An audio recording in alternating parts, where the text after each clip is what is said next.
Alien 8 UK. Welcome back. You found it again. The UFO Files. Broadcasting round the clock on Alien 8 UK.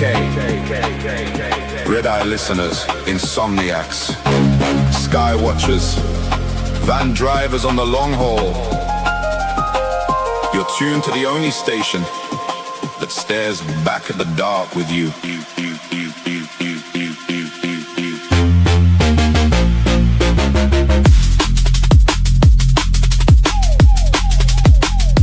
24 hours, we circle the same old questions.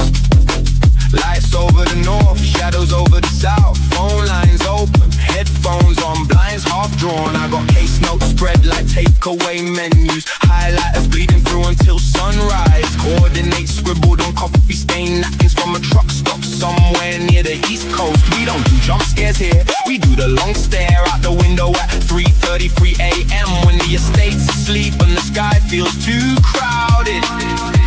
You call him with that voice, half whisper, half dare. First time chatter, long time watcher, and the hairs rise on every neck in frequency range. Maybe it's satellites, maybe it's stories we tell, so we're not alone in these flickering terraces and rented rooms. Either way, keep your dial right here. This is the UFO Files. Alien 8 UK. All night, every night.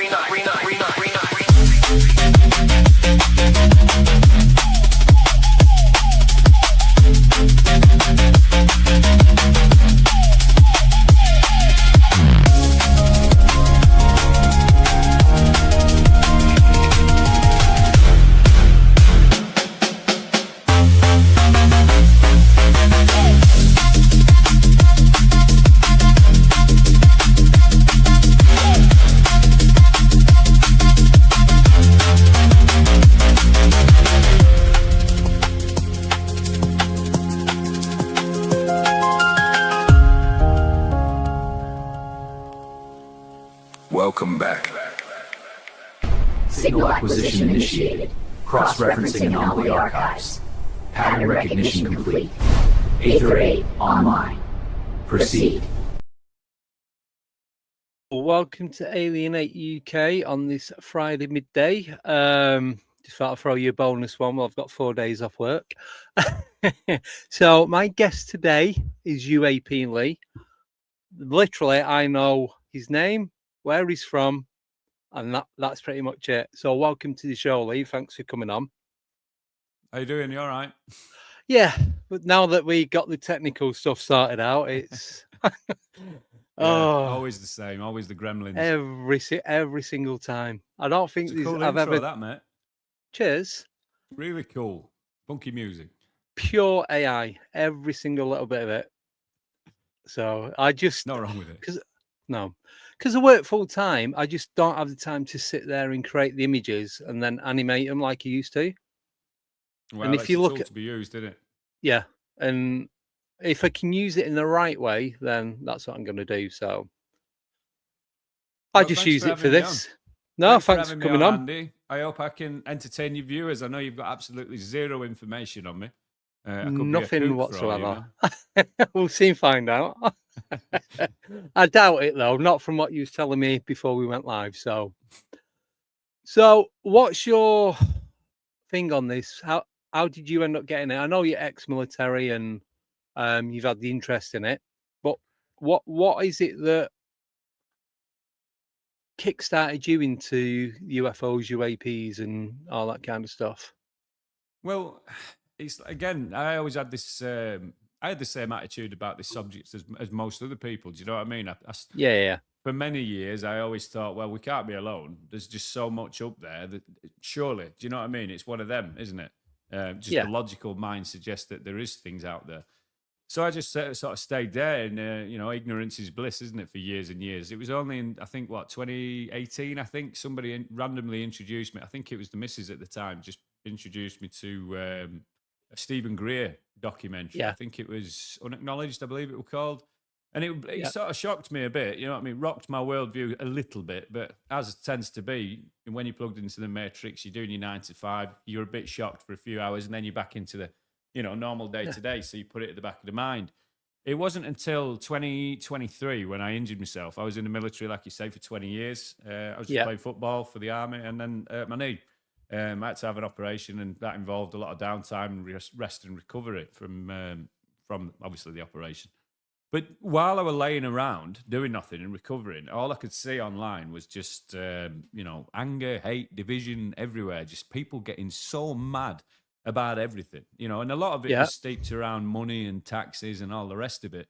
So I wanted to sort of see, well, we're paying more to live now, but we seem to be more unhappy about it. And, nothing's improving, but we're paying more for it.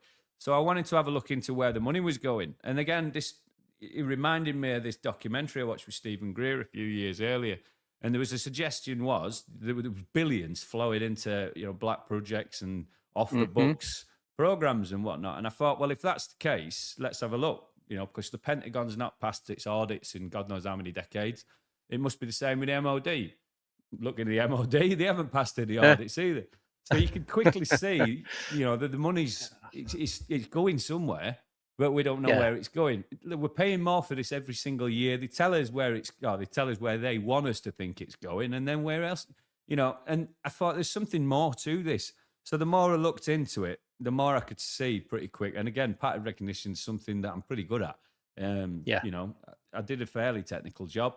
It was, so it's like, I could see what were going on. And then the more I discussed it with people, the more I realized they didn't have a clue. So I thought, well, either I'm mad here, or I've got to investigate this. And the more I investigated it, like I said, I jumped into a bit of a podcast because I saw that we could talk about this. People don't know what's going on. Let's have a chat. Mostly probably like you did.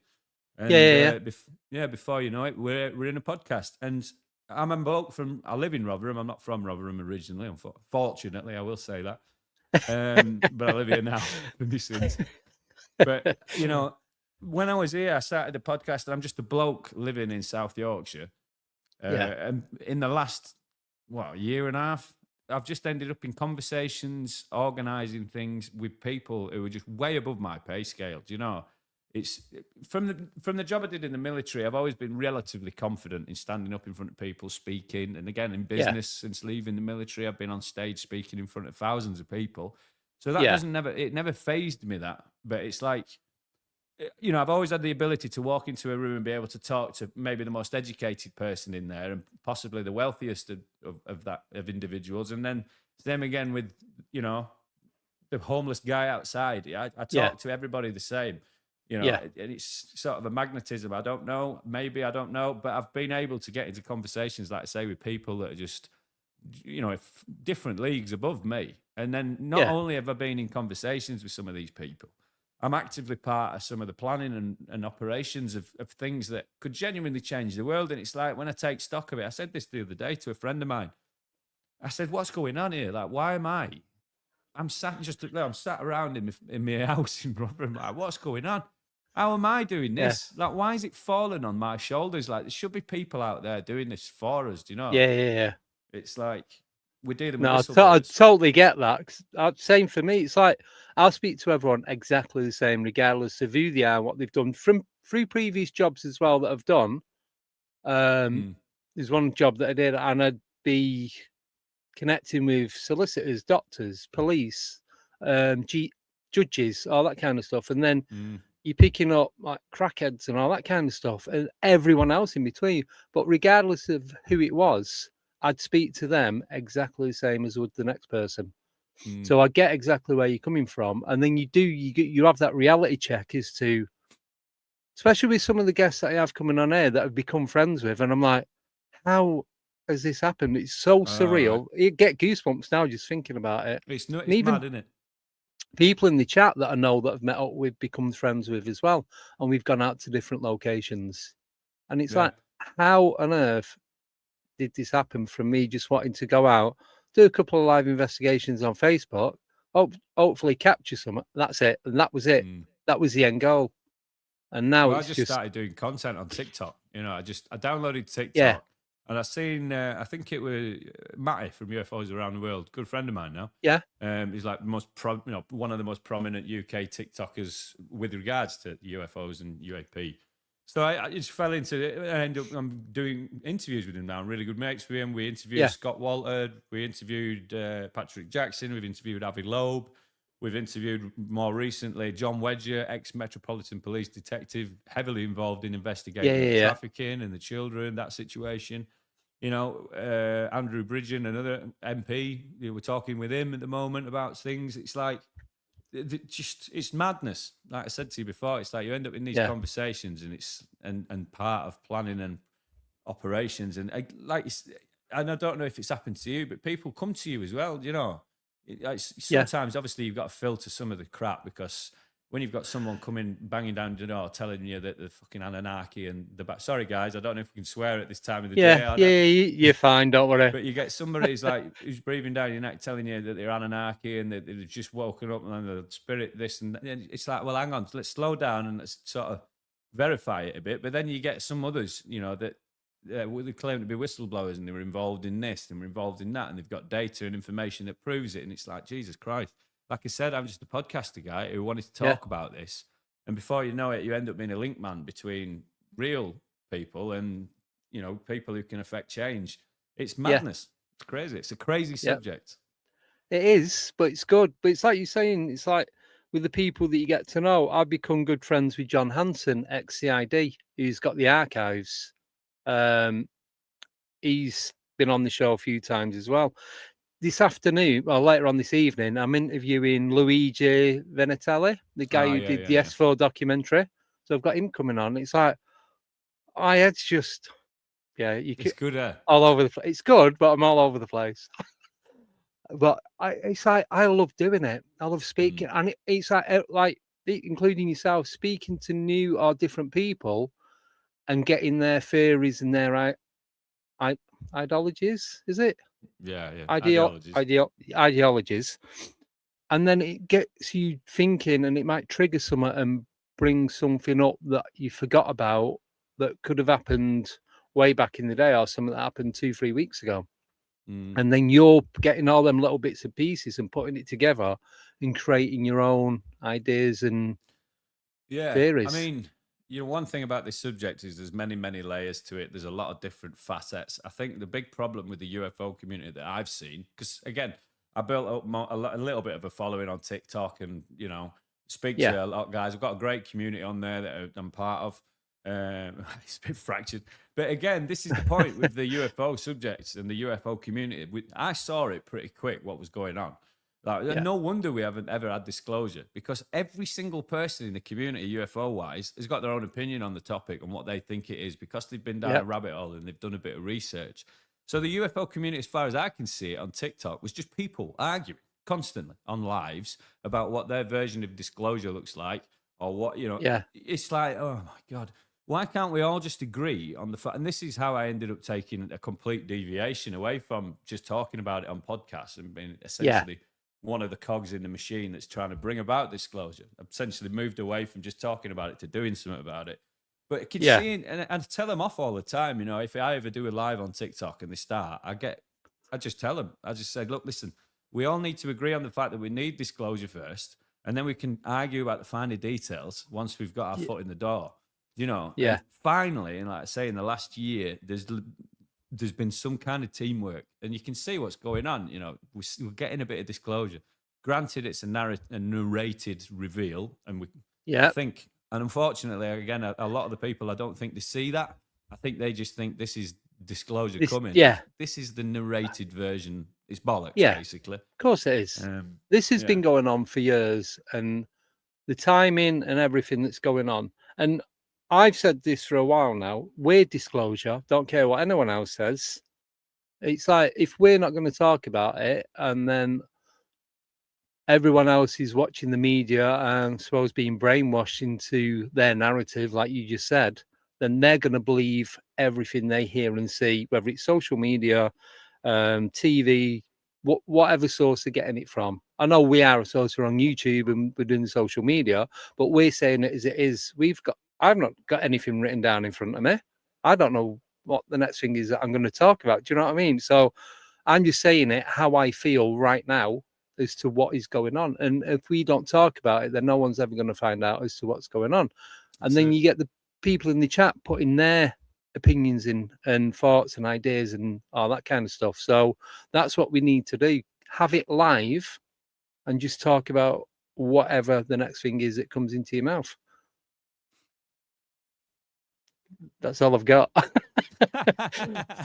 All right, I was waiting for the follow-up question. No, that's it. Ask me something. Yeah, go on. Someone's just put in the comments there. It's disclosure day today, as far as the movie is concerned. Do you want to discuss about that? I mean, I don't know where you want to go with this, because for me, after looking at the big picture, putting everything together, it's a strange one, because all you have to do for me, like I say, is look backwards for all the answers. It's not about any of this crap. Ancient history tells us exactly what's going on. I study the Sumerian text. I've been through everything, Andy. I shit you not, Andy. I've been through everything. I started off looking at, spaceships, green men, the nuts and bolts aspect of this subject. That's where I was. The taxes, the money, the injustice of it all, basically. And then that led me to consciousness, because there was a lot of testimony, a lot of people discussing, and I spoke with psionic assets, who were claiming that there's a conscious element to some of these craft, and Bob Lazar obviously talks about that as well. So I looked into that, and then the consciousness takes me to spirituality, because if there's a consciousness aspect to this, that means there's something else bigger at play. Let's have a look. Religions, unraveled them all, got rid of them all. The bollocks. It's just controlled mechanisms by whatever the Epstein class, that deity and those evil darknesses that work. That's their creation, all that shit. Yeah. But we'll get to that. So you look at this stuff, and you could unravel it, and beyond the spirituality of figuring out what that means. And this is where a lot of people come to arguments in the community of the UFO community, that is that they don't combine the spirituality with the science. They just either come at it from a nuts and bolts, spaceships and aliens aspect, or completely woo-woo and out there as spirituality. It's good vibes, blah, blah, blah.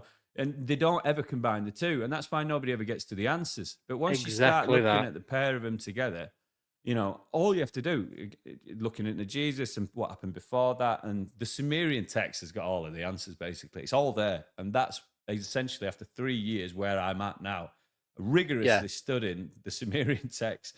I'm about to start doing content on it, live streams. Because all of the tablets, there's thousands and thousands of these Sumerian tablets that have been found. Translated, a guy called Samuel Kramer translated a lot of them, and others, obviously. But they're there, and they get buried and suppressed in museums, and they're held by gatekeepers, people, these experts, the curators of these museums. They basically just filter out what you and me know in the public. But it's all there, the information, it's logged, So that's what I've been doing. I've been studying it all and seeing what it means. And it explains fucking everything. It explains everything that's been happening on Earth the last 5 years, 10 years, the cataclysms, seeing seismic activity increase, volcanic activity increase, the human populations exploded, chaos on the streets, fractured, hate, division everywhere. It's all there. They wrote about it all. 2007, 27, the Watchers return, 2029, Nibiru re-enters the inner solar system. It's all there in the Sumerian text. And the thing is, I didn't just get there by accident, Andy, to the Sumerians. I didn't just go back to the Sumerians, because what I'm saying to you sounds absolutely nuts. It sounds crazy.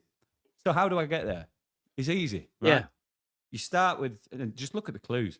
Anna Paulina Luna, Congresswoman Paulina Luna, she's been pushing everybody towards the Book of Enoch. What does it say in the Book of Enoch? The Watchers came. There were giants in the land before then, the Nephilim. They mated with the wives of humans, or the daughters of humans. They created the Nephilim. The flood came. Every single major religion has the flood narrative. It's all there. But why? The Book of Enoch explains why the flood came. But what happened before then? That's where you look at the Sumerian text. It's the same thing. It's the same stories. It's everything. So that's why Luna's pushing people towards the Book of Enoch. But she didn't know anything about the Sumerian text. Of course she doesn't. She's a congresswoman. So she thinks, and again, why, you can ask and I can answer, are they going with the biblical element on this thing? And again, look at Blue Beam. They need the holy war. They've got to weaponize Christianity, Judaism, Islam. They've got to weaponize that for this Blue Beam narrative to come off, haven't they? Which is chaos on the streets, which we're seeing. And what have they done? They've weaponized the entirety of Christianity behind Donald Trump when he said, I've been anointed by God to do God's work. All of Christianity has been unified around. Is it a coincidence that we're seeing this like, resurgence of Christianity in the West? Is it, folks? It's narrated. It's planned. So they've weaponized Christianity. They've stabbed up a few Jews. Sorry, entertainment purposes only, but it's true. So they've weaponized the entirety of Judaism behind this holy war. And what are they doing with Islam?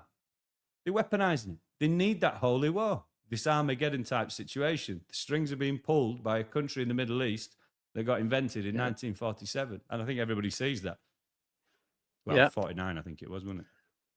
Well, yeah. Around then. Yeah, just after Second World War, wasn't it? No, I get what you mean. But it's like, because, like you said, they've got to have these things in place for the next step to occur. Yeah, it's not going to work, though. They messed up, didn't they? In 2020, I think, when they locked everybody down and with just time and internet, I think that was it. They lost the grip on the situation. Well, look at what happened, 2-3 weeks ago on that cruise ship. That then started dropping everyone off in different places across Europe and America. And then all of a sudden, that just, it's vanished. Not ever spoke about within 2 weeks of it happening. It was interesting that happened at the same time as they found something on the Disney cruise ships as well, I believe. Yeah, we're like 17 people or something. That was just one ship. They got arrested. Yeah, they got arrested, didn't they? But it's on all the fleet, the Disney fleet of ships. It's a widespread thing. I know. It's just, it's that bring a cruise ship into the news and then we'll literally jump onto the next one. But have you heard today, I'd seen it just before we came on air, that the Pentagon is in lockdown? I haven't heard that, no. But apparently, it's something to do with some chemical release that was discovered. But the conspiracy theorists are there straight away to say, but they're going to say that. So I don't know what it's about. I've not had time to have a look, to be honest with you. The chances are it's not a chemical spill. But it's probably not definitely as crazy as you think it is either. You know, it couldn't. You know what I mean? It might not be as nuts as someone's probably fell backwards and banged their elbow on the fire alarm, broke the glass. Yeah, maybe. It was something as daft as that. Oh, it was a false alarm. There we go. Oh, there you go. They say. Oh, 2 days. Well, 2 days ago. No. False alarm. See, it grew arms and legs, and no doubt there's podcasters all over the world talking about the lockdown at Pentagon. Yep. So I'm guessing as well, with you talking about the black budget and all that you've read Skinwalkers of the Pentagon by George Knapp. I've looked into it. Yeah, I've looked into it. Like the shadow beings and whatnot. Who is it? What's the guy? Ross Coulthard interviewed a fella the other week, didn't it? Well, I say the other week. It's about 6 or 7 months ago. You know, the chap who was the security guard for the. It wasn't.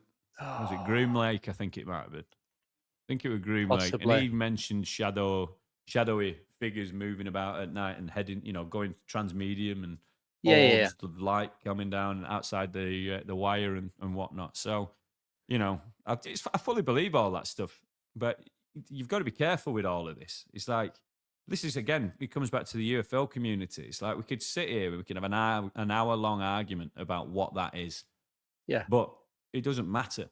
The fact that it is matters. Do you know? Yes. My issue is, like, with people weaponizing this whole shit as demons and angels, it really bothers me. The J.D. Vance situation, these people who are fully invested in that, they're all demons. It's just, what is wrong with you? What is wrong with these people? It's nuts to me. Yeah. It's just painting it all with one brush again. It's just, again, it's part of the narrative. Yeah, but if you go back to medieval or just after that time, everything was a demon, regardless of what it was a demon or a witch. But there's a reason for that. That's, again, part of a concerted plan to implement these control societies that we've got now, these control structures, religions, etc. You can't have people walking around talking about fixing people with frequency and sound when they need to push some kind of pharmaceutical, product to get a return on their investment. Yeah, we're talking big business. Recent years, especially since the Industrial Revolution, it's all been about money and greed. You know, prior to that, it was about keeping people from burning castles down and killing kings. You know, it was about purely keeping people in order. You know, it's only since capitalism obviously came in, but it's all of these systems and all of these processes in the last 2,000 years has been a complete effort to put us in a box, and it's worked, but now it's not. And again, the Sumerians spoke about it. They wrote it down. They told us why it's not going to carry on working, why it's going to fail. You know, they even mentioned the population trigger of being 8 billion. We surpassed it in 2022. Weird, isn't it, that the world starts going tits up when we start hitting all of these markers that people, I'll say it, 6,000 years ago wrote down. And physicists all agree that they've got knowledge and information that they shouldn't have had. Now, that had to have come from somewhere, that information. And this is something I watched yesterday. You know, Stephen Bartlett, Diary of a CEO. He had Graham Hancock on. Yeah. I watched it. Very good interview. Graham's obviously speaking with a lot of, I suppose, urgency because he's poorly and he wants to get his point across. And he's saying what he needs to say. I suppose he's towards the end of his life and he's saying what needs to be said. But the one thing he didn't cover on that, and it wound me up, and I don't know whether it's because he didn't know it or whether he just avoided it because he didn't want to be seen as nuts or not. He touched on everything. He went all the way back to sort of Samiri even mentioned it, but he didn't mention one tablet the whole time. He spoke about all of the technology, all of the agricultural knowledge, all of this information that physicists all agree that they shouldn't have had. He said it were there, and they said it had to have come from somewhere. And even Stephen Bartlett said, well, that information had to have come from somewhere. But where did it come from? The only thing he mentioned was, and I was happy he did mention it, was something called the Akpalu, who are essentially the 7 sages that came and taught the king, taught early civilization all the things we know, the agriculture, the technology, you know, astrology, all of that stuff. The basic, that crazy information that everybody says they shouldn't have known, that came from something called the Akpalu. Yeah.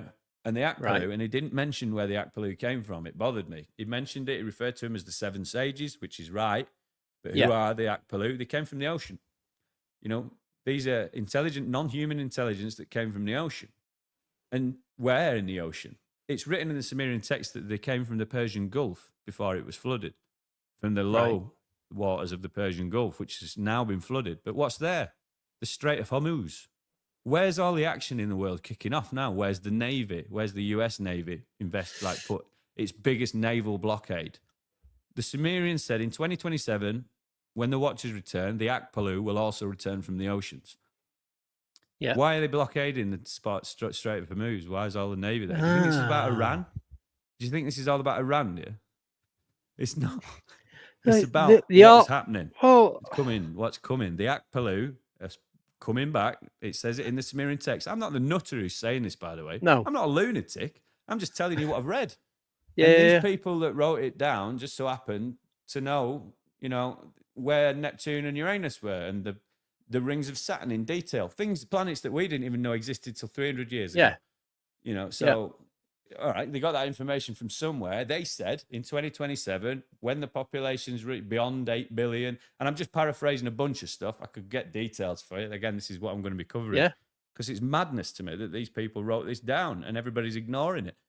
You know, at 2027, the Watchers return, which lines up with everything they're saying at Congress with Book of Enoch and disclosure and why they're forcing everything through, why they're trying to make it religious, this and that.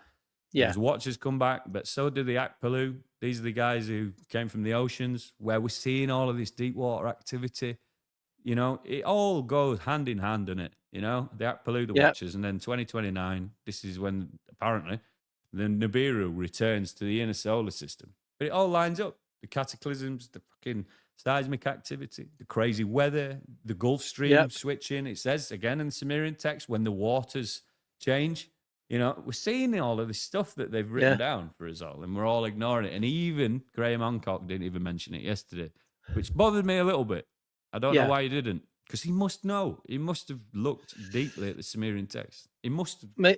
Maybe he's on a script as well. I know they are all to a degree. Everyone's scripted with a lot of the whistleblowers, but I don't know. It's like everything's an excuse. Like with the war and what have you. It's like you said, like with the Gulf and all that, and the Thingy Strait, can't remember what it's called, where you said they're blocking it, and that's where all the war's going on.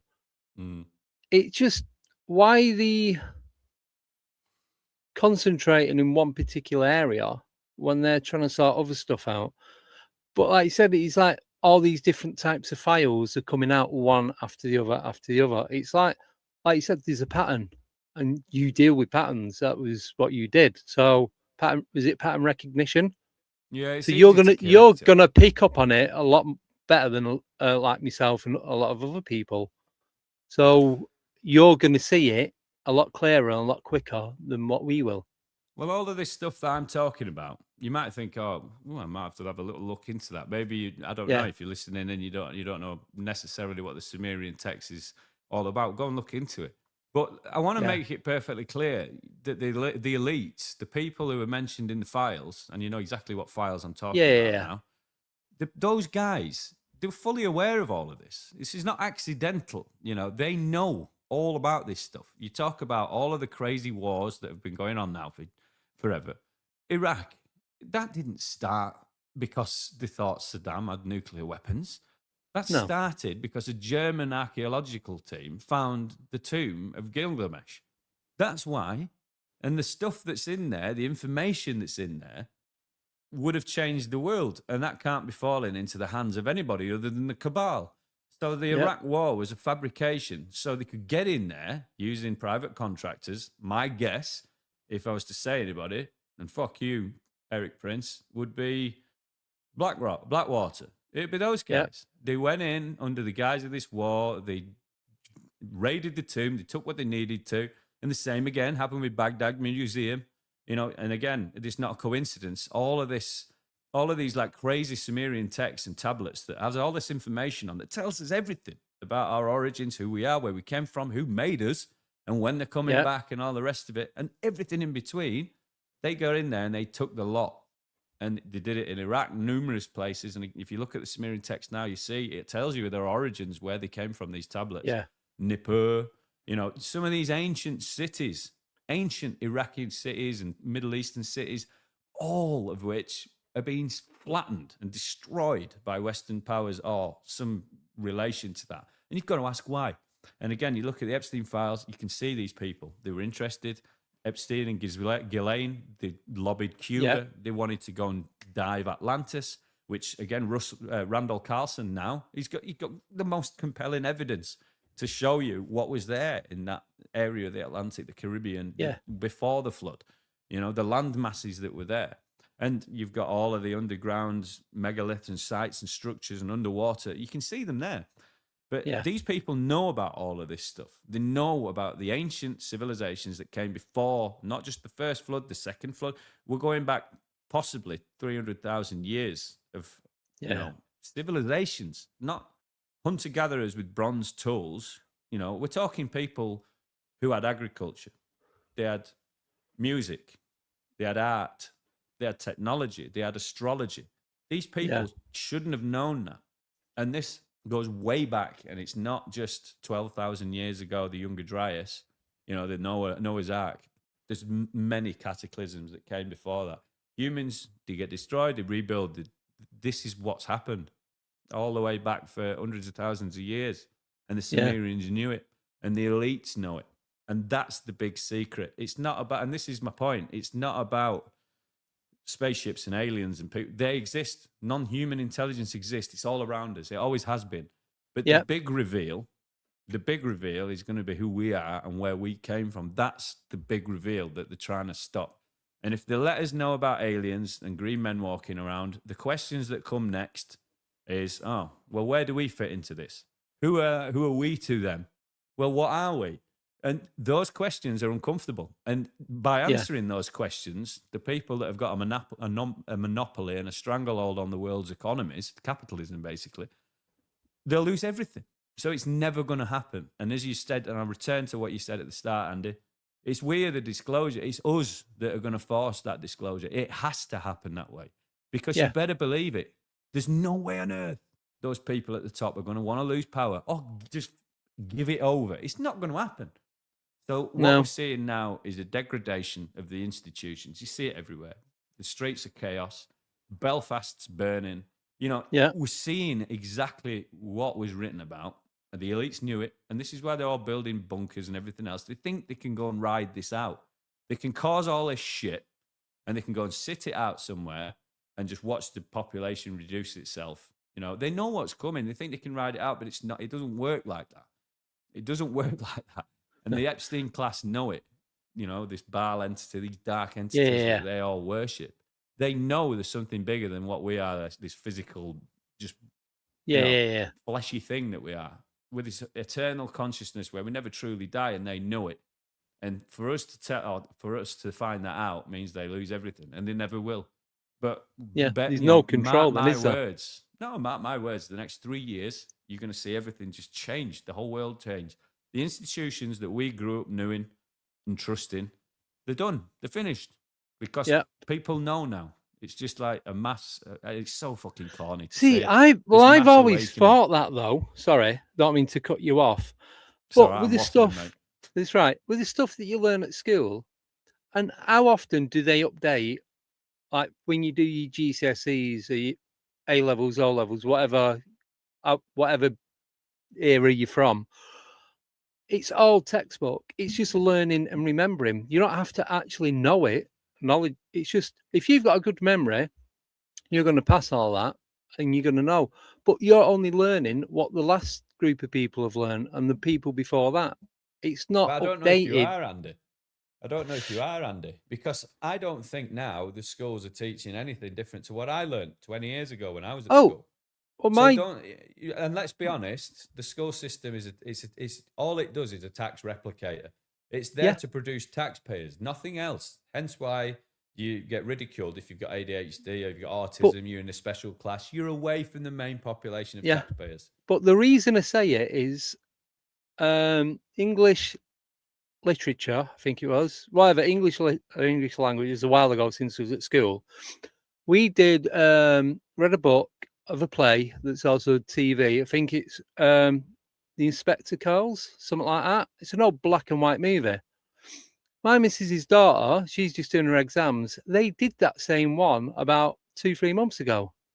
It's like it was done in the 50s. It's like, what is going on? We're now 2020. But again, it's another one of those things when you talk about the mainstream. Just look at what the mainstream does, like scientifically and technologically. Like, look at the progress we've made technologically in the last God knows how many years, like since the 50s and 60s. It's been astronomical, right? But physics hasn't changed. Now, you've got to ask why, haven't you? You've got to ask the question, why? Why have we gone from, what was it, what was like top of the range, like fucking like futuristic breaking in like the 50s? What could we say? A TV.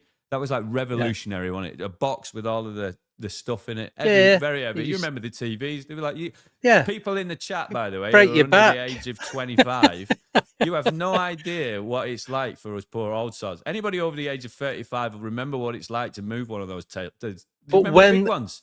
That was built into a unit, you couldn't take it out of the unit. It had like a cabinet that it was built into. Where was we going? Anyway, but the giant TV in the 50s, that's like you're breaking cutting edge technology, isn't it? And now look at where we are. We've got holographic technology that creates pictures and videos in the sky. Okay. But like that is like, it's chalk and cheese. It's A to Z as far as technological jumps are concerned. But look at the physics. It hasn't moved. Like we barely. I know. I don't get that. But everything else has evolved except for that. But the answer's obvious. It's being controlled. The problem you've got, right, is if physics advances too fast, then people know that we don't need certain things. And we're talking fossil fuels and free energy, and this ties back into the UFO subject. Mm-hmm. They lose the monopoly. And it's easy to see. But the point is, there's not enough people in the world. Oh, there is now. It's getting better. But there wasn't for a long time enough people in the world looking at all of these different facets that create this big picture. You know, people are too focused on, this is what, the ancient Egyptians are, the Holloman landing, and they don't move anywhere else. It's just, they're just stuck on a certain. Well, that's it. They create certain, an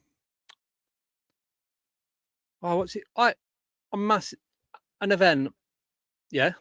So like you said, like say the moon landing, I'll go there, 9/11, and these dates are fixed, and everyone will remember when there was where they was, what they was doing on the times of these events happened. Yeah, I'm just using them two as examples, and they're going to be stuck in the memory forever. So when all these other little things that are going on that make a bigger difference to what I've just spoke about, they're not going to sit. They're not going to sit in your memory as much as these do, because these are repeated. It's like residual. It's constantly going over and over, and doesn't matter how far into the future you go, these will keep coming up. The dates will stick there. Even Roswell, 1947. Do you know what I mean? It's like things like that will stay there forever, regardless. So when the smaller things, what we class as smaller but are more relevant to the bigger things that are going on, that they won't sit, so they'll get ignored, and will, like you said, they all get overlooked. So they're showing us, but we're forgetting about it, and no one, unless people that are doing this sort of stuff, you're not going to take note of it. The everyday Joe is not going to go, oh, remember when that happened or when this happened. Well, they wouldn't know. But the point is, and it's like, and it depends how far you want to look into it, really. But one thing I've found out now, and this is something that I've just come to terms with, and it's all right now. I found my peace with it. Initially, I used to get quite annoyed when talking to people, because you'd speak to them about this stuff and you'd hit them with like facts and things that are basically irrefutable, and even if you can't prove the fact that something exists, I can prove that there's something that warrants an investigation. My God, it's so clear and obvious. Many times over in this subject, you can show, that there's something fishy going on. So you try and have these conversations with people, and you try and bring them round to it and show them that it's just common sense. It's like logical thinking to suggest there's something weird going on here, and they dismiss it, right? And it just came over the course of the last 3 years. I've just come to understand it. And like I said, I found my peace with it in the last year, I think, probably, where I understand that there is always going to be a separation. It's like there's a differentiation. For me, I'm not even kidding when I say this. When I go out and about and I have to go about my day-to-day stuff, it's like I'm looking at a different species half the time, walking around. It's like I just see non-player characters just stuck in default mode, just unable to think. It is genuinely they look like they're just locked into just a program that's on play in their head. They're just going about the day, they hand the money over, they buy the shopping, they go home, they sit, they watch TV, they get up, they don't think ever. And I think back to it and it's like, it's so irritating trying to talk common sense to these people, because the moment you've hit them with something so technical and so mind-blowing, they switch back to something like, oh, did you watch Game on Saturday or something? And it's like, right, okay, that's where we're at. I'm glad you said that, because that's another thing that I wanted to hit on, controlling the masses. And the best way to do it, sports events. Well, it's always been a thing, hasn't it? The Romans were fantastic day one. at it. Yeah. The Greeks and that's what they did. But they obviously, everyone's seen Gladiator. The emperor or whoever was in charge at the time would ask the audience, is it thumbs up, thumbs down? What do you want to do? Let them live or unalive them? It's your call. And then they choose regardless of, but they wanted to keep the people on their side. And that's exactly what's happening now with certain government in certain countries. They want the masses on their side to help with that control, and they don't. And the masses, and the masses don't see it. They think, they're letting us do this, they're letting us do that. They're not. They're using you. Every single one of us is being used. They're like the big thing in the UK. I mean, we'll talk about the UK just because we live here. I'm all for people being pissed off and angry about the system. I'm one of them, But for me, I'm fighting for something else. When I'm standing shoulder to shoulder, I don't stand shoulder to shoulder because I don't go to these protests. Not because I don't want to. I just think, what's the point? Because they're doing all the right stuff, and everybody's pissed off with it, and fair enough. But they're pissed off at the wrong. Like I've been saying, you can't just go and stand about outside a fucking hotel waving a flag. That's not going to change anything.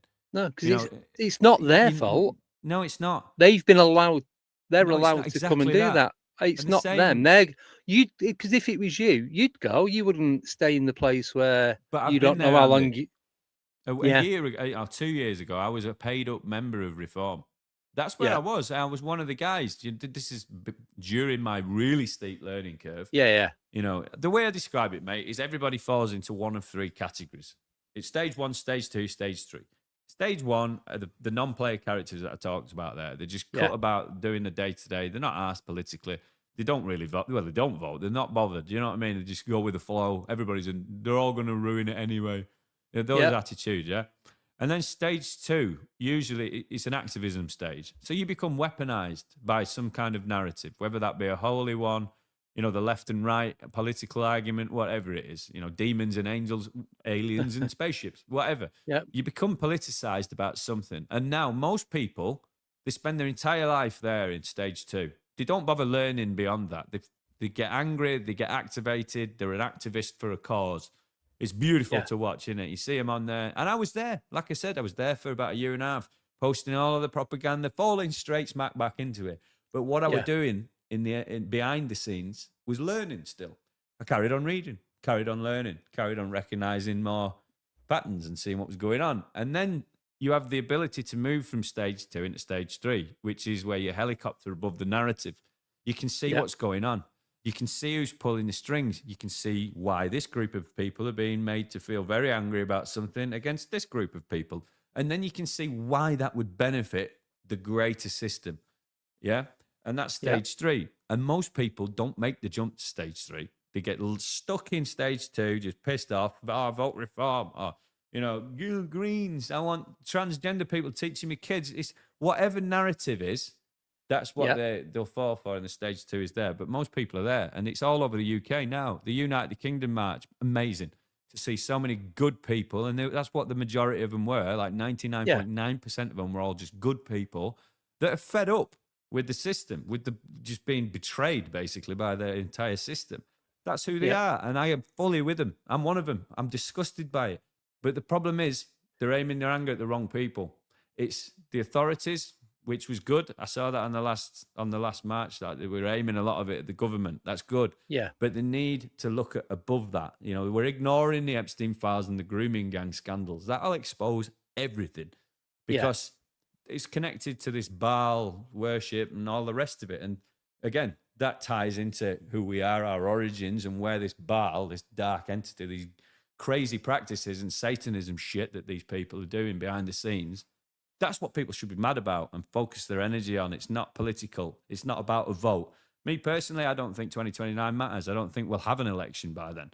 I think our way of life, as far as institutions are concerned, are done. They're never coming back. You think people are going to vote somebody in like the way the world is now and it's going to be all right? No. If we vote Rupert Lowe in tomorrow, right, which everybody wants to do, and then what happens? Every single person who's on the Greens or anybody else, there'll be an uproar. It'll just cause shit. It's done. Because what they've done now is they've created so many pockets of individual globally, in the Western world especially. You know, we got the trans people, we got the gay people, we got the pro mass deportation, and then you got the crazy Nazis, and you've got all of these groups of people, you know, and you're never going to get them all to agree again because they've caused so much division by propaganda, and they've just done it. They've completely done it. So now we've only got a reset. That's all we've got ahead of us. It's the only thing that can work. Politics is done because you just ain't going to do it. You can't have a civilized conversation anymore over a dinner and have points of disagreement. It just, I can't be your friend anymore because you don't agree with me. Right. Do you remember the old days, Andy, when people used to have disagreements and stay friends? Oh, yeah. Believe it or not, I still do it. Well, you wouldn't believe it. It doesn't happen now. Not with everyone, If you've got a different opinion, that's it. Can't hang about. We can't be friends. Can't even talk. In fact, you're scum. Yeah, I don't even get that. I don't get why you can't have a different opinion because that's what makes you who you are. Well, not everyone's going to agree on everything. They weaponized it. I know. That's what they did. It's all on purpose. Again, it's not an accident. You know, they've done it on purpose. We've got an island. Starmer said it himself. We've got an island full of strangers. That's what they wanted. That's what they've always wanted. Just too many different pockets of people who can't agree on shit. But it's changing. It's changing, I think. Like I say, people have had enough. They're done. But, like I said, what comes of that? We've got this collapse of the institutions we've grown up loving and trusting. They're done. Finished. Yeah. I know it's a shame because it was good, but it always, no matter how much I look back at it, it kind of started from 2020. That was the first big step into making that the big shift that no one had a choice on. I think that's really where it all started. And from that point, it's just gone to shit, like you said. Yeah, I mean, it depends where you want to look into it. I mean, 2030 agenda It with the probably happened UN. before that, but that was where everyone recognised it starting to shift. I think personally, if I was to be honest with you, the elites and the people who genuinely are in charge, I'm not talking about the governments, the people who No, are in the charge. real ones. Yeah, I think they knew and they've known for millennia. And this comes back around to blood group, and this, again, it ties into the Mhm. Epstein files and genetics and why these people were so interested in DNA and splicing and all of this fancy shit, CRISPR and all stuff like that. They knew about this for millennia. They've Yeah. known what's on the horizon. They've known what's coming, and they've planned and precipitated the mission based upon that.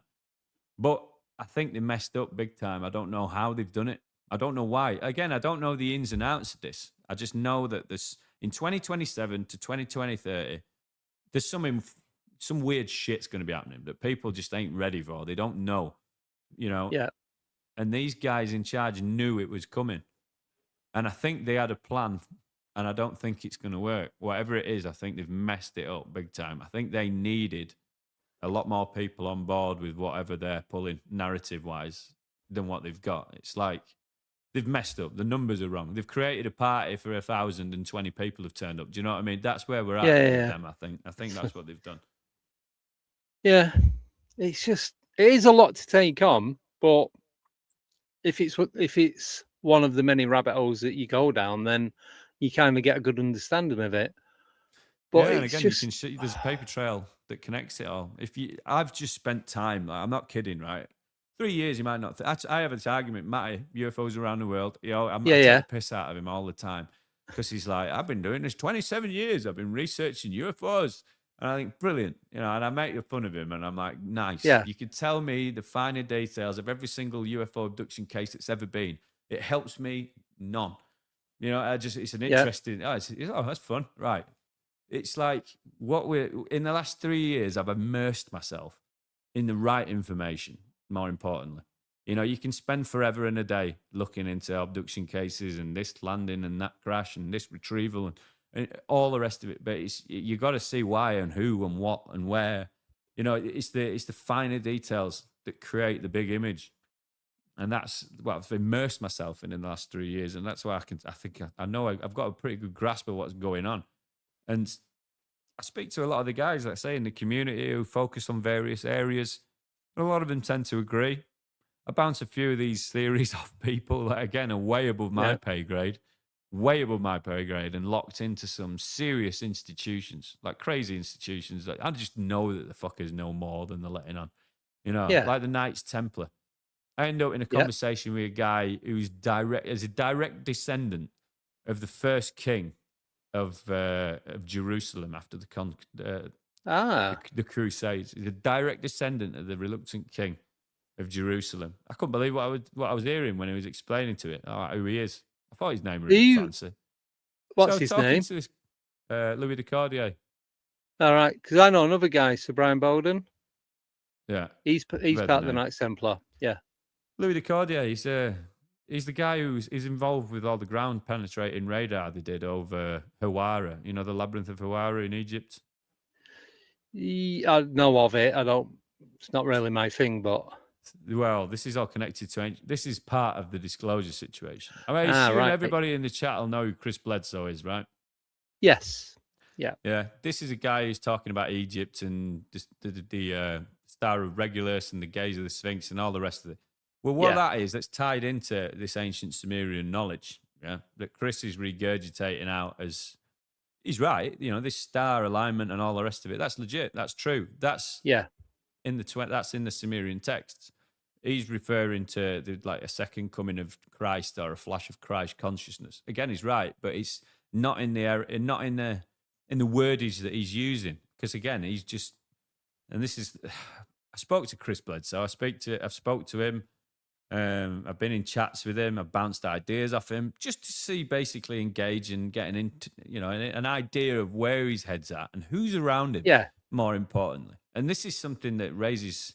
I mean, I like the guy. I think he's a really nice fella, but I genuinely do think he's been weaponized by people around him. And when I say people around him, I mean CIA, three-letter agencies that have got an invested interest in making sure the narrative goes to plan. And I think a very nice man who genuinely shit's happened to, by the way, Chris Bledsoe. Yeah. I think a very good man like him is a good person to use. I mean, everybody listens to him, and all he does is talk about God and Jesus. And I will say this, and again, you can think into this what you will. I've seen the text message. I can even send it to you, Andy, so you can see it yourself. A friend of mine is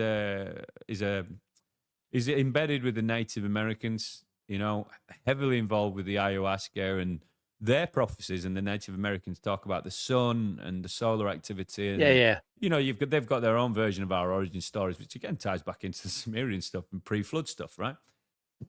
But he talks about what's it called? Osiris, the being Egypt. That Drew talks about the Osiris and all the stuff, the ancient prophecies of ancient Egypt and how they pertain to like the Hopi tribes, sort of practices and cultural traditions, etc. Right?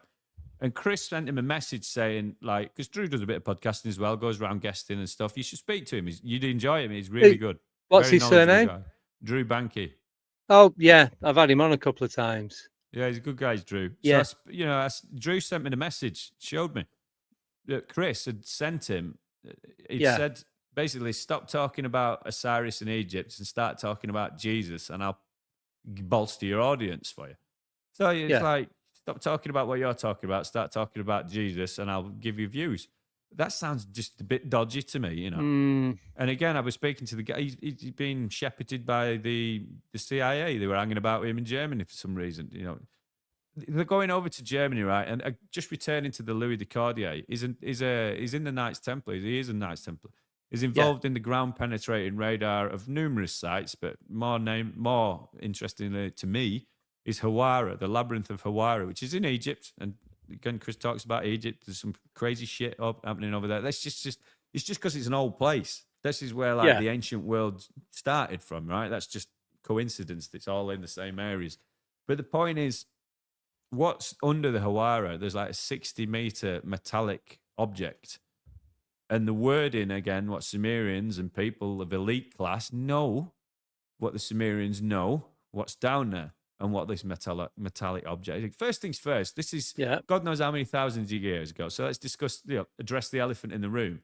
These people are Bronze Age civilizations. What are they doing? They can't create. Firstly, they don't have metallurgy. As far as 60 meters or 60-foot long bloody metallic object. It's just something way out of their ballpark. But what's it doing down there?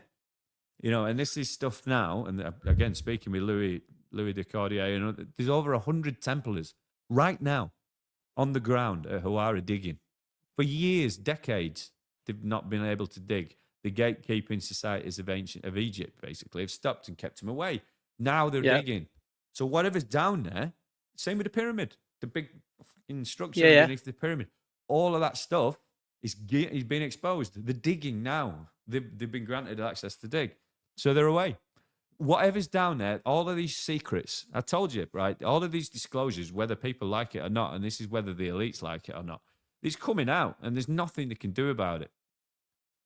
What's that? Lee Day, isn't that the bloke that knows a lot about the UFO history, going back to pre-Moero Daro? Yeah, Louis de Cordier does, but there's a lot of guys. If you're interested in this, I'll tell you who covers these subjects really well, the ancient history side of stuff, and they provide a lot of answers to the stuff we see today.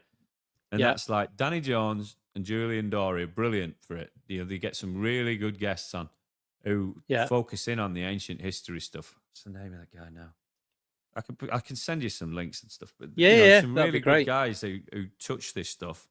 And it's just one of them. It's another piece of the puzzle. I will say, like, the whole subject of all of this that I've been talking about today is a 1,000-piece jigsaw. And the UFO subject is maybe 50 pieces of it.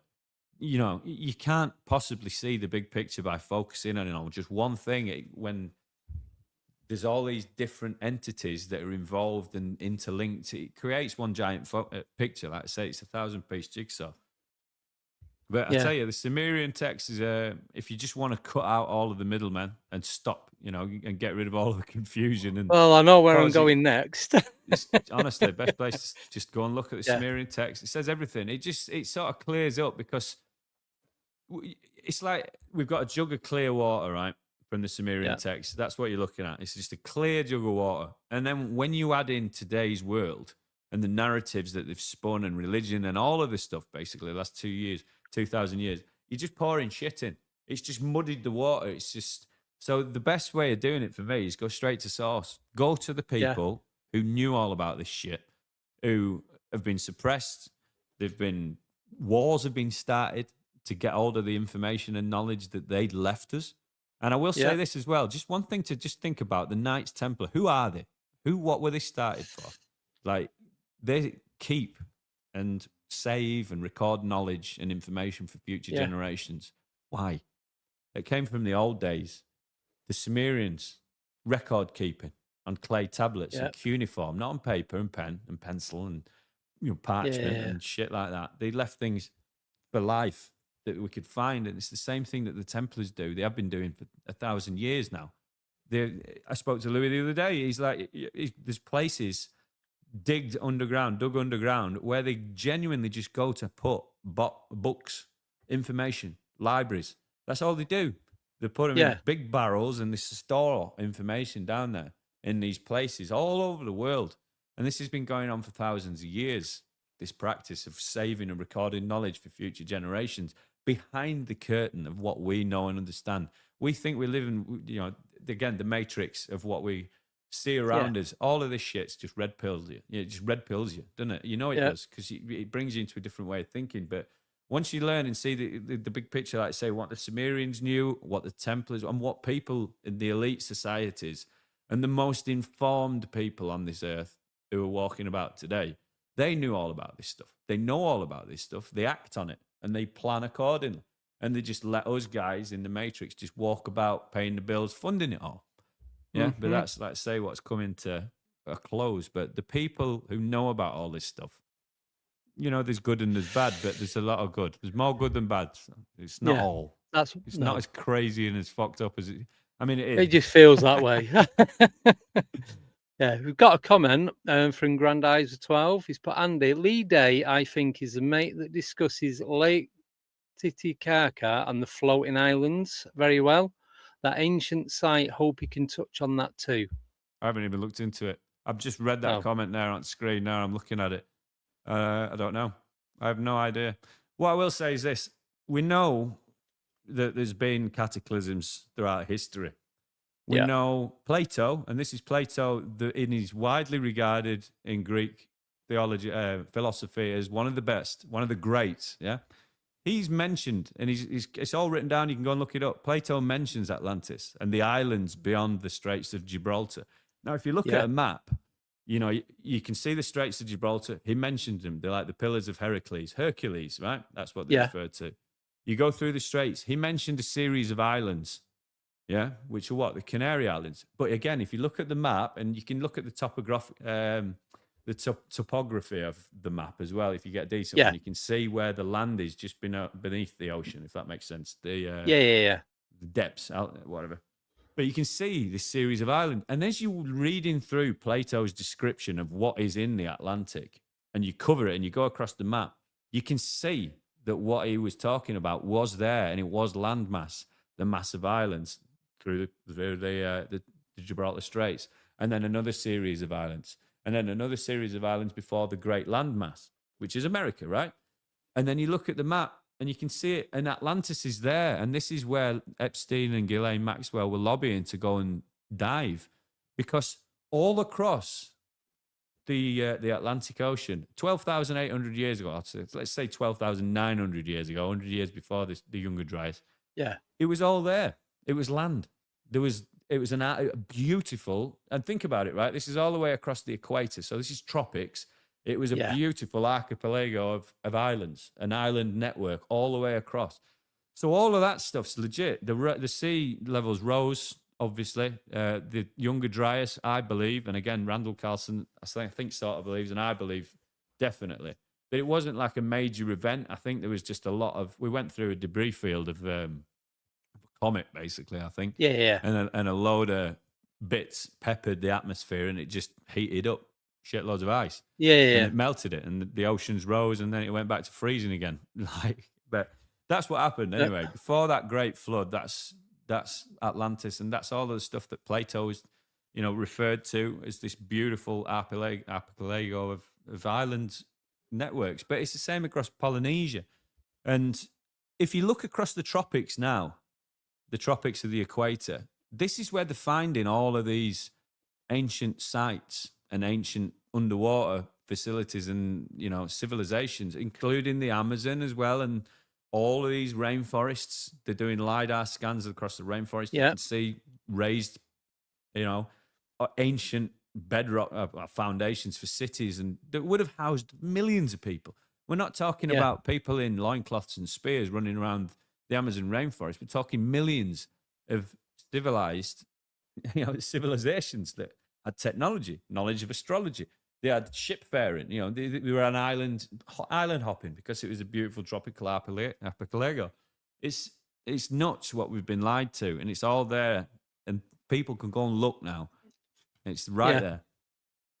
We've got leader. Where did you get that? Yeah. Team you, my friend. I knew you was going to say that. Big budget purchaser. No, I do like that. Got a question for you from Darren, Baby with Laser. So he's saying, have you come across the work of Alan Wilson on the star maps of Wales? Well worth a delve if you haven't already. I haven't, no. Yeah, I'll have to look into that. Alan Wilson on star maps of Wales. Yeah. Do you know, it's interesting, right? About the whales. What's it called now? What's that? Snowdonia, isn't it? Mountain range. Yeah. In Wales, yeah. Yeah. Well, thousands, like millions and millions of years ago, before the plates shifted and whatnot, you've got the Appalachian Mountains in the US. Well, Snowdonia is a break-off of the Appalachian Mountains. And the Appalachian Mountains in the US is where you get all these Bigfoot sightings and UFO phenomena and missing people. The 411 stuff, innit? The 411, a lot of that stuff 411. Up in the Appalachian Mountains. Well, it's the same. It's the same ground, the same earth. It's from the same mountain range.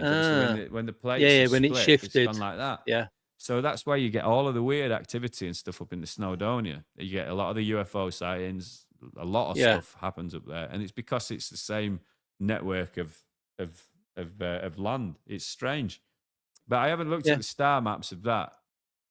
Yeah, have a look into it because it's Darren that told me about Alan Wilson and what he does and all that kind of stuff.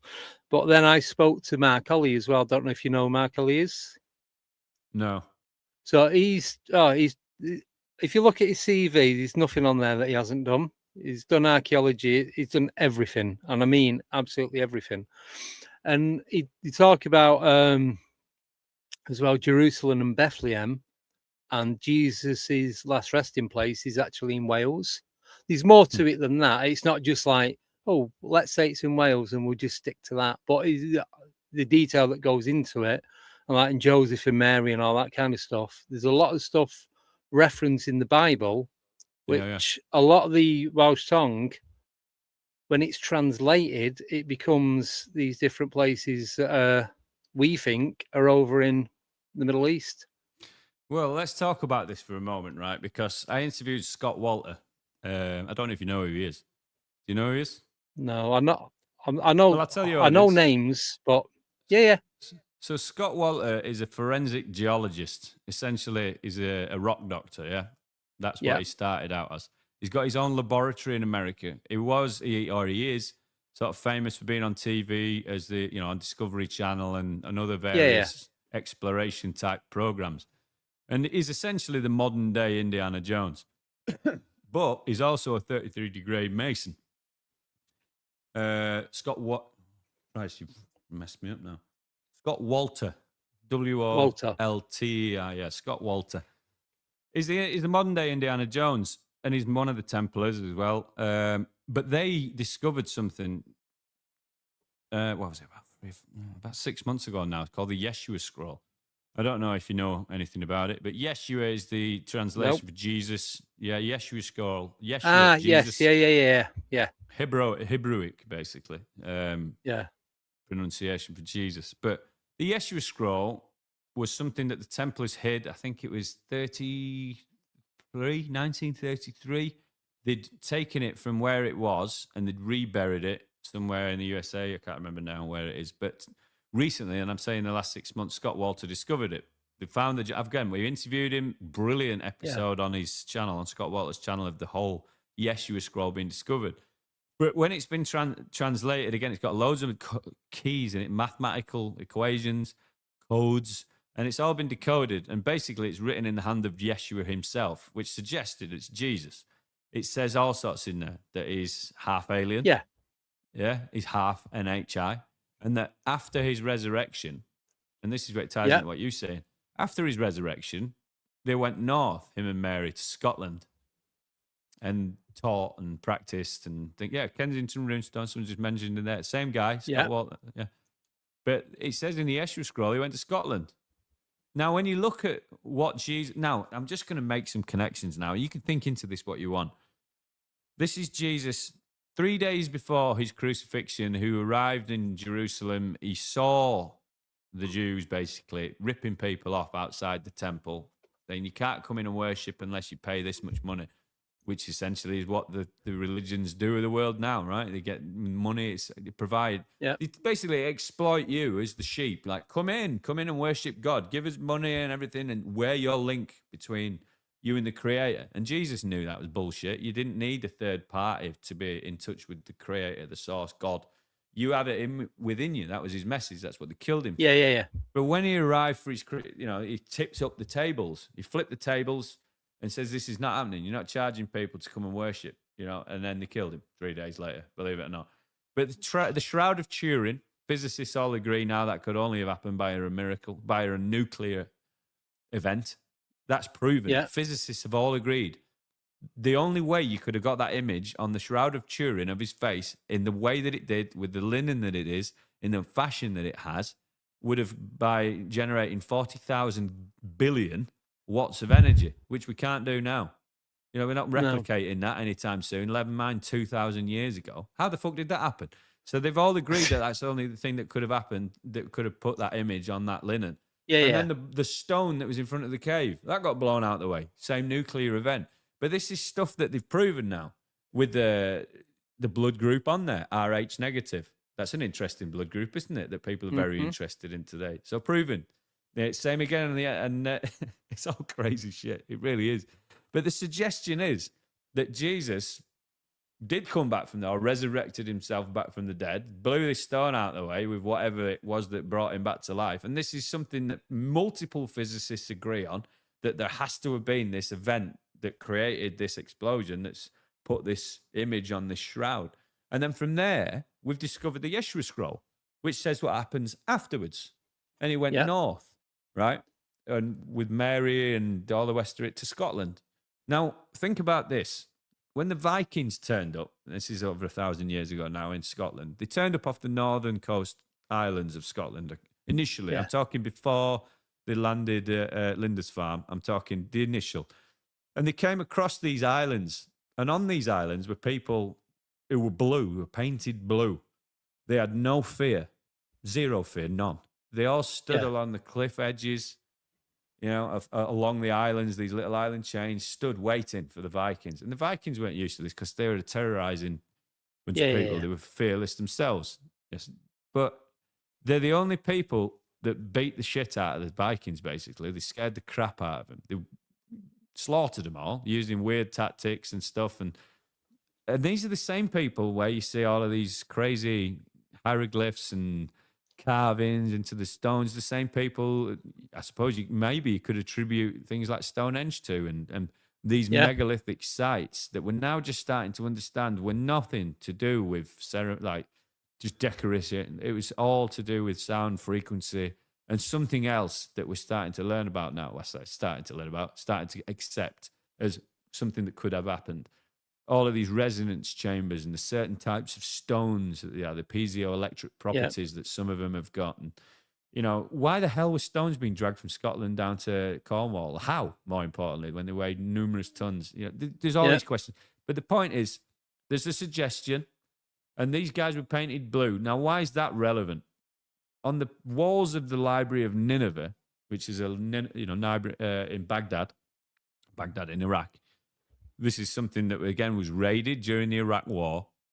On the walls of Nineveh, there are beings, NHI beings, and they're painted blue. They're blue beings. Yeah? If you look into like the history of the Arcturians, you can call it woo-woo. It might be a bullshit. I don't know. I'm just making an observation. Think about it what you will. But these NHI beings on the walls of the Library of Nineveh are blue. This is the same Nineveh that was raided by the Western, everything taken and dragged away. Yeah. It's also saying that we got the Yeshua scroll that's saying that Jesus went north and that he was part alien. And there's all these weird mathematical equations and things like that in there and stuff, interesting stuff. It's like it paints an interesting picture, doesn't it? Because I think, we know we've been lied to, but there's way more to this. There's way more to this.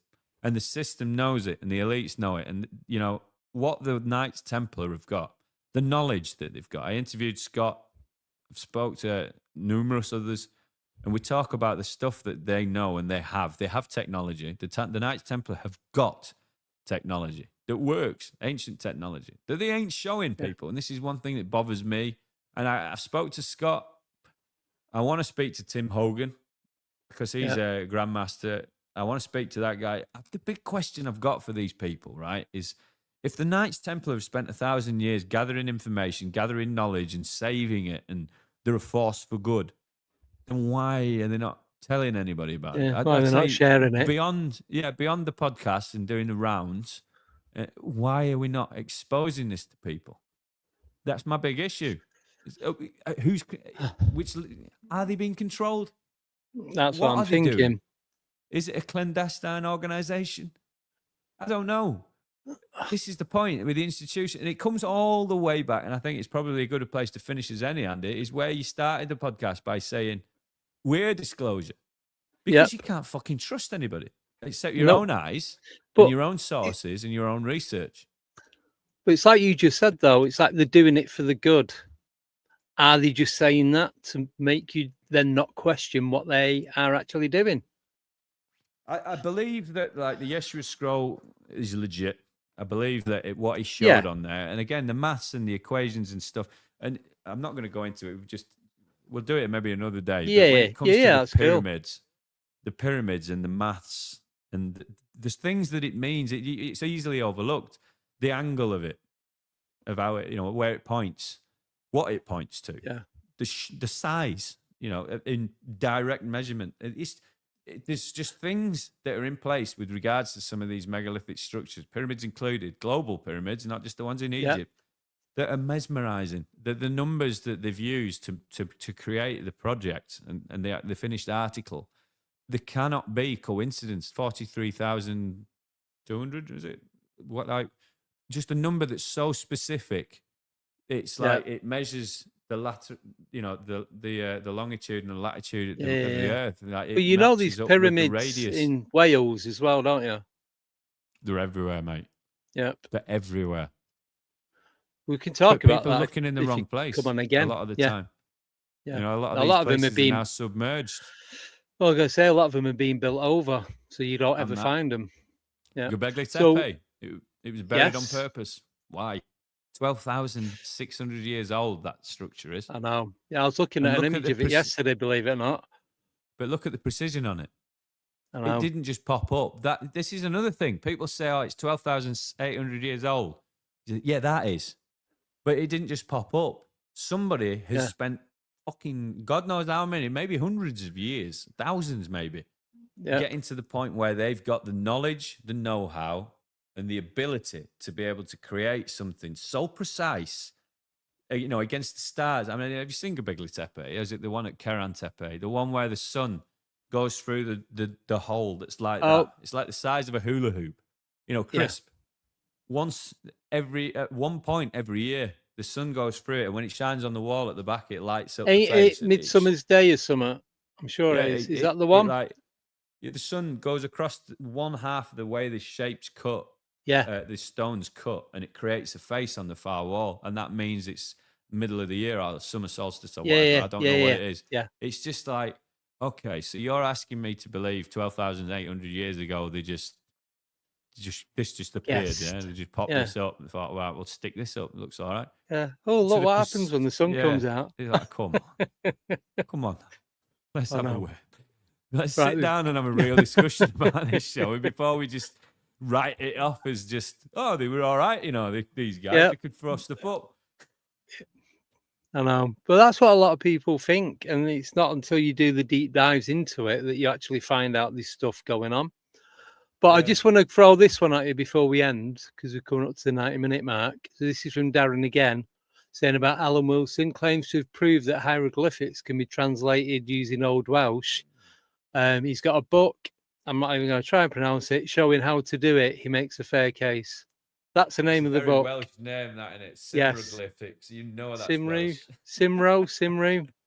Yeah. Simroglyphics. Yeah. I'll have a look at that. That's interesting. Hang on, just what did it say? Sorry. I'll put it back up. No, you're all right. I've just got to scroll back to it. I'm going to have a look into that. There we go. I've got some friends. Alan Wilson claims to have proved hieroglyphics can be translated using Old Welsh. There's a book called The Simroglyphics showing how to do it. Do you know something that's interesting? And I'm going to tell you something now. Who's just sent that comment? Baby Darren. with her. Darren. Baby Darren, with a laser. I'm going to let you into a secret on who I am here, Darren. I'm not the guy who knows the minutiae and the finer details of everything. I'm not.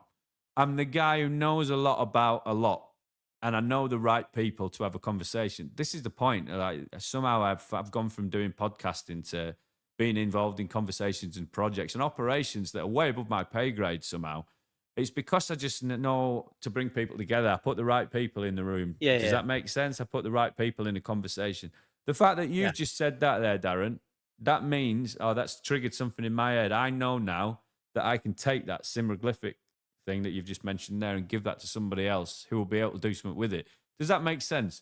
I'm not the be-all and end-all of information. That's not what I am. I'll never claim to be that. I don't have all the answers. But what I do have is a very, very long list of contacts of people that probably do have a good idea of where we go with it. Do you know what I mean? So you can make the dots, and that's what I've done. I've surrounded myself with experts in a lot of things so I can help myself create the bigger picture by drawing on expertise, if that makes sense. So the fact that you sent me that, Darren, I appreciate that because I know I can do something with it. So thank you. There you go. So he said, go to Rich Planet and watch all of Alan's interviews. It'll blow your mind. Yeah, there you go. I'll go and have a look at that. Rich Planet. Cheers, right. Dad. And last question. Just a quick fire on this one, if that's all right. Go nuts. So, Grandizer again. Question, Lee Day, your take on Antarctica. Anything special there or just all miss? Send a bloke in a wild goose chase down there. Yeah, this is a good one. So, if you're not familiar with Antarctica, this is a place that is obviously... Where do we go here?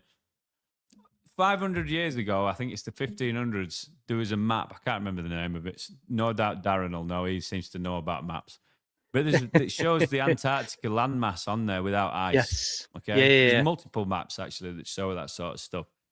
But then Admiral Byrd goes in, what was it, 51 or something? 49. I can't remember. 49. I think it was 49. Yeah, I think you're right. He goes in 49. And the stuff that he brings back information-wise is scandalous, really, if you think about it. Like what he says is outrageous. But why? You've got to ask the questions. They go and do the Antarctica Treaty. Why can't anybody go there? The funding that he was given to go makes no sense. It's something like 26 fleet armada that went up there, and like a load of them didn't come back. Yeah, and they blame a few. Well, a few of them apparently didn't want to come back. They wanted to stay that as well.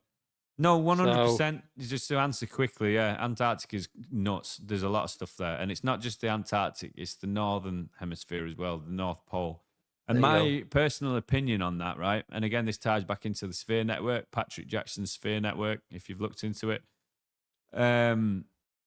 We got you got the magnetic. If you think about the Earth, right? If you look at it from space now in your head, you think about it, and then you put the magnetic, you know, shield we've got around us. It's Yeah. weakest at the poles, and a lot of these craft, I believe, or these NHI, they enter to and from both the poles because of the weaker geomagnetic Yeah. shield we've got there. So that seems to be a position of interest, but also time seems to act a little bit differently in certain areas in the North Pole and the South Poles. There seems to be a there's a strangeness to it, a lot of strangeness. There's a lot of weird things going on there. I think there's got to be a reason why Trump wants Greenland, you know, other than the fact that there's no trees. Like, I don't know why he's making. Well, we do, don't we? There's obviously strange Yeah, stuff, but we it's know. the same in the North and the South. There's anomalies there, time dilation. Do I believe it's an inner Earth entrance? Possibly. Do I believe in inner Earth? I don't know. I haven't got a clue. I know people who do believe in it. I'm not entirely sure. I'm convinced. I don't know. Well, for me to I sit might here be and I say, might be "Oh, yeah." completely wrong. I might be chatting crap like anybody else, but I believe there's something. For me, there's something going on. Whether I it's agree with you there. whether it's populated or not, 100%. I don't know. I'd like to believe that it is. I agree with that. I mean, the ancient Indians or the Native Americans, they take a lot of their prophecy from the ant people, the people that came from below, Yes. you know. Well, the Sumerian is that texts talk about people the that come from Anunnaki? below. Aren't people the Anunnaki or the Nephilim Well, or some sort of cast off from one of them? Yeah, that's right. So the Anunnaki, they're way before. Well, all the way to the very beginning. Yeah. But the guys are the Native American, I always call them Indians. I don't know whether I want to call them Indians. Native Americans, yeah. Native Americans. Inuits, yeah.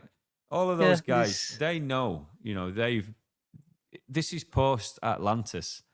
When the floods came and everything went underwater, that knowledge from that beautiful archipelago of what the Atlantic was, all of that information was disseminated to the world, I believe. And that's why we've got all of these indigenous populations building pyramids and all the rest of it and having the same sort of rough idea of knowledge. You know, they all sort of have similar stories. And that's come from a dissemination of information post that Younger Dryas flood that sank Atlantis, I believe. When that information was spread around the world. But post that, or pre that, should I say, yeah, we're talking Akpalu and various other NHI that have had a hand in our progress for many years. I know. So yeah, inner Earth. I think I'd like for it to be a thing, but are we ever going to find out? Unless one of us go there and then we get a chance to talk about it. I don't know.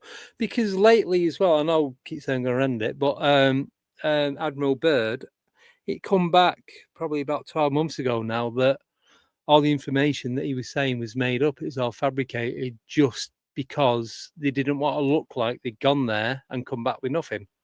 So he just made stuff up for the sake of it. Why would an admiral, to that degree, start making stuff up? Well, let's think about this, right? Admiral Byrd went in 49. That's 5 years or 4 years after the he went twice, though, didn't he? Yeah, but the point I'm making is during the war, sound like Uncle Alpha. During World War II, during the war, the Germans had a secret scientific division who were dealing with all the occult and all of this stuff. Yes. It's called the Ahnenerbe. And this was Himmler's private scientific division. Yep. And the Soviets got hold of this after World War II when the war ended. They did the Americans had Operation Paperclip, where they got hold of one half of the German scientific division, and then the Soviets got hold of the other half. Well, from the Soviet perspective, they got hold of these Ahnenerbe files, right? And the Ahnenerbe files covers everything that the Germans were looking into. We're talking from 30s onwards, early 30s onwards. And They talk about the Sumerians. They talk about Nibiru. They talk about the pole shifts. They talk about the pyramids all over the world, the ancient civilizations. They talk about everything. This is in the Ahnenerbe, and we've got, and a friend of mine has got leaked Soviet documents from I think it's from the 80s, stamped, official, everything. Yeah, everything. And this is so detailed, it's insane. Now, there are Soviet files out there. George Knapp's got some. Yeah, he's got two versions, or two versions of these files, these Soviet files, leaked Soviet files. Now, all it is in essence, is a giant collection of Soviet documentation of them appraising what they found via the Ahnenerbe and the Nazi files. Yeah, it's not what they think this stuff all is. All they're doing is logging what the Germans had as far as records are concerned. It's like they've got all this stuff. It's like, well, this looks like this looks like. So they're sort of essentially categorizing what the Germans had, right? Which is suspicious, because if you were going to make a hoax or you were going to hoax something, you wouldn't go out your way to do it in a way like that. You know what I mean? You wouldn't log it in a way that it looks like, from your perspective, you're trying to make sense of it. Now, you wouldn't do that if you was creating a hoax. And all of this stuff is written in there. It's nuts. A lot of it's in Soviet, but the diagrams, and a friend of mine is a researcher for a very high up intelligence official. Yeah. So this is legit. This researcher got given these files from his mate because his mate was digging into loads of stuff. This is he's a former very high up intelligence official, this guy, and he's got all of this stuff, these files, because he's got links to KGB and whatnot. Old school Russian agencies. And he's got all of this stuff, and he's kept bits and bobs, and he's looked through it, and he's gone on various podcasts, like Ross Coulter. He's gone on there and talked about some of it. But some of the stuff that he's sort of not got around to looking at, he's just sort of dismissed it to my mate, right? To my mate, who's a researcher for him. He helps him find, like, needles in haystacks and stuff. And he came to me and he says, Lee, you've got to see this. I've got these files from the Ahnenerbe. Obviously, I didn't have a clue who Ahnenerbe is at the time. Yeah. And they explained, and I'm like, bloody hell. And I was looking into something interesting at the time, and it just so happened that there was information in these files that sort of that was similar. So I thought, well, let's have a look. And we went through it, and this guy's a clever kid. He's really clever. And he's translated a lot of it, and he's working on it still now. He's got his own website. Basically, he changed the world with the stuff that he knows. But we're looking at it, and you think, Jesus Christ. And I said, like, how much is this out there? I think there's 4 files that were released. George Knapp's got 2 of them, and the other 2 were never seen. They were never out there publicly. So we've got all 4, and 2 of which haven't been seen. And we still got them now. And we've tried, and I'm not kidding, right? I've had conversations with people. Let me try and fucking name drop here, because they need shaming for me, as far as I'm concerned. Like, if I'm telling you that we've got this information here, and it's from official, it's stamped up, it's from the KGB, it's got the Germans fucking all over this, written into it, signatures, stamps, everything. Just have a look. Do you know what I mean? Just have a look, because we're talking about stuff here that the Sumerians talked about. The return of Nibiru and pole shifts and cataclysms, and it's all in there. Now, that's worth a read. If you're a serious man in this subject, that's worth a look. I don't care whether you think I'm a kook or not. At least take it. And we've had a Zoom call with these people. We've shown them, we've spoke to them, told them it, sent them it, created like links so they can come in and have a look at the information. You know what? Fuck all. Crickets. Because they can't be bothered. And this is the point, is with ego, right? A lot of these people have got egos. Because they haven't discovered it, and they can't deliver that package with a bow on it to their audience. They're not interested. They just overlook it. But what we're talking, and this is something I've really got wound up with the last year, Andy. Like, I've moved away from. I've got a podcast, and yes, I do create the odd video on TikTok and stuff still. But initially, that's all I wanted to do. I just wanted to bring awareness to it. But as I've moved through this topic now, I've become more moving away from the podcast idea of it. And if I want to fucking change the world, mate, because the stuff that we know and the stuff that we've got access to, people aren't taking it as, like, they need to have a look. They need to take it a lot more seriously. It really does, because we're sitting on information and stuff that people are talking about, But like I said, because they can't package it up and deliver it on their podcasts, on their platforms or whatever, they don't give it the time of day, which is wrong, because that means your ego's in the way. Now, for me, I don't want to do this because I want fame. I don't want followers. I don't give a fuck about people following me and liking my shit. Sorry, I keep swearing, by the way, but I do it for dramatic Fine, effect. don't worry. It's not because I'm illiterate. I swear, because I want you to emphasize the emotion that I have behind the words I choose. Yes. That's how I say it anyway. It's not because I've got a potty mouth, all right? But the point is, we've got to get past the ego stuff. This is information that can change the world, that genuinely changes everything for our kids' future. Like, if we carry on down this road, first things first, like, I can't imagine what it's going to be like. I've got a little girl. I don't want the world to be like it is for her. I want to be able to say that regardless of how badly it goes wrong, even if we fail, even if things go the worst case scenario, at the final moment, I want to be able to say, well, at least I did something. You know what I mean? That's where I am. I want to be able to say, well, I didn't just totally get walk that. face first into it like non-player character out there who's just nipping down to B&M, you know, for some new, I don't know, shampoo, don't know, whatever. Whatever, but it's like the stuff that we talk about and the stuff that we can do just by having a discussion and bringing people to the table and understanding the fact that this ain't woo-woo. You know, you're not nuts because you're like, no, you can recognize patterns and see with your own eyes information that makes sense. I mean, like I said, the world's a nuts place. Once you've been red-pilled by all of this stuff, Andy, there's no going back. You can't put the cat back in the bag, can you? No, I think a lot of your audience will probably agree. Once you know too much. Yeah, because sometimes I think it's like, was it just easier not knowing, just being innocent and pretend, just not knowing any of this and just going with the flow? Do you ever think, I can't ever remember that day, though. I can't remember a time when I thought, I sat there and I thought about it yesterday, you know. I was having a smoke out the window and I was looking and thinking, I can't remember a day like when I was just had no other thoughts other than the trivial crap. You know, I can't even remember that. Where I thought, what did I think about all the time during day? Like when we didn't know about it. You feel like you're a different person. I can remember being like that, but I couldn't, I'd say like back in the 90s or back in the 80s or whenever. But that's it. I can't tell you when the switch was. No idea. Like I'm a different person, mate. I think back to that life now and I think, I can't have been me. Like, it's like, I don't understand what my thoughts must have been consumed by all day, every day. Because if I'm not, I think about all this stuff all day, every day now, like constantly connecting dots and thinking about it and seeing what this means and what that could mean or who I could potentially speak to about that. You know what I mean?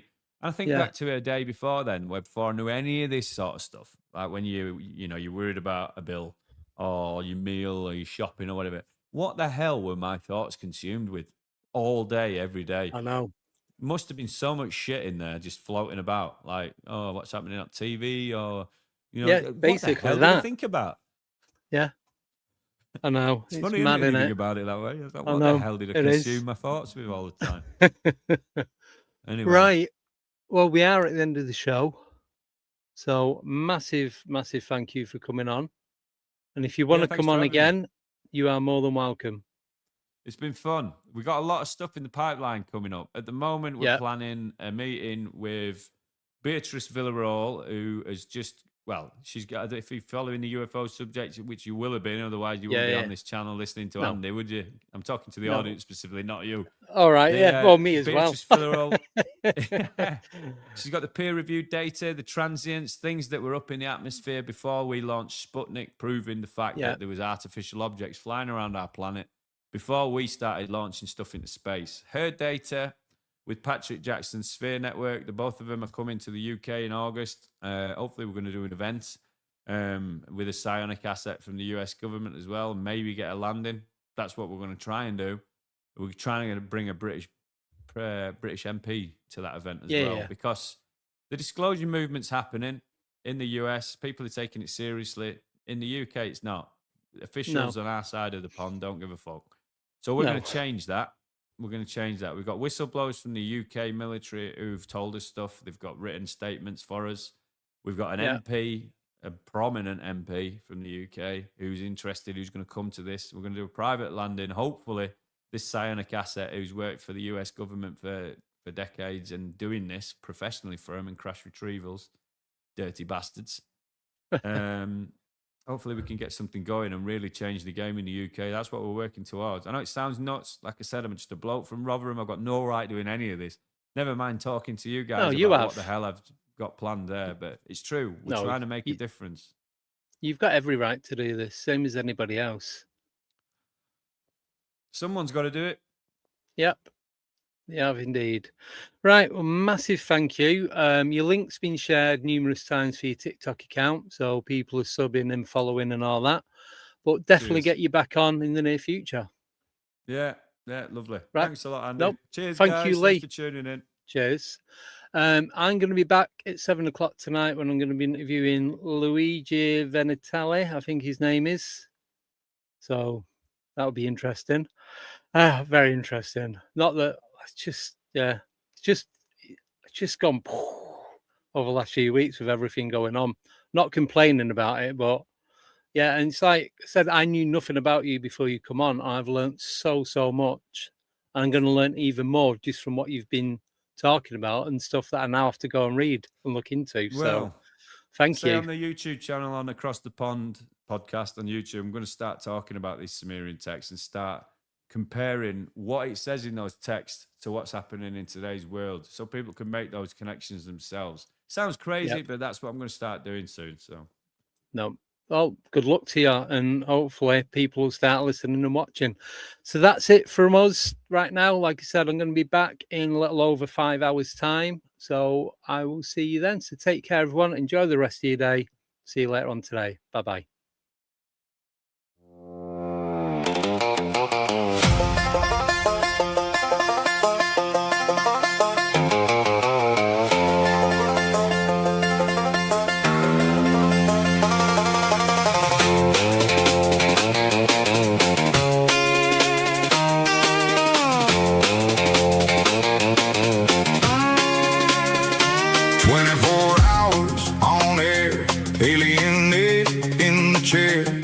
UFO files on the line, stacking up the facts in time. Guests keep coming through the door. One more story, then 10 more.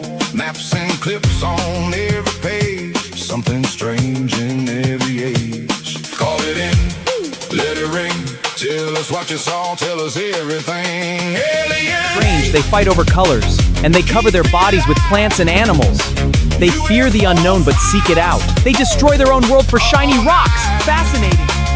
Alien, stay tuned in. I want the truth. Let it spin.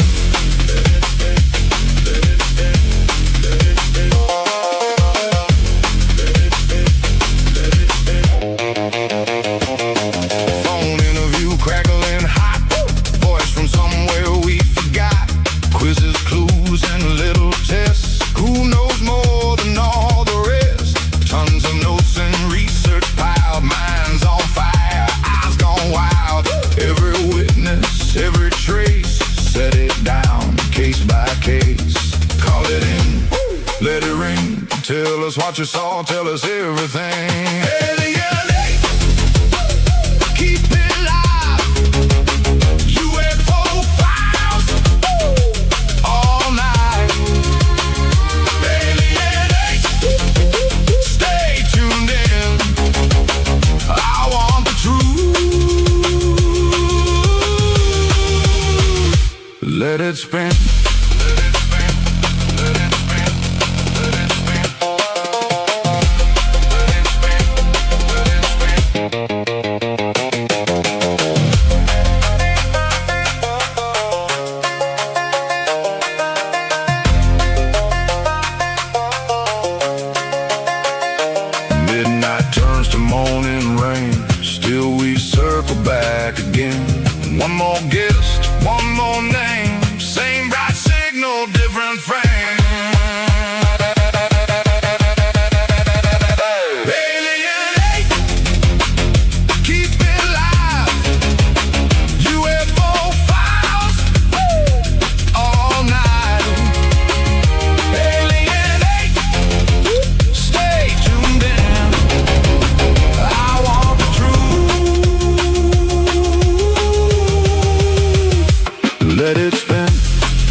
recognition complete.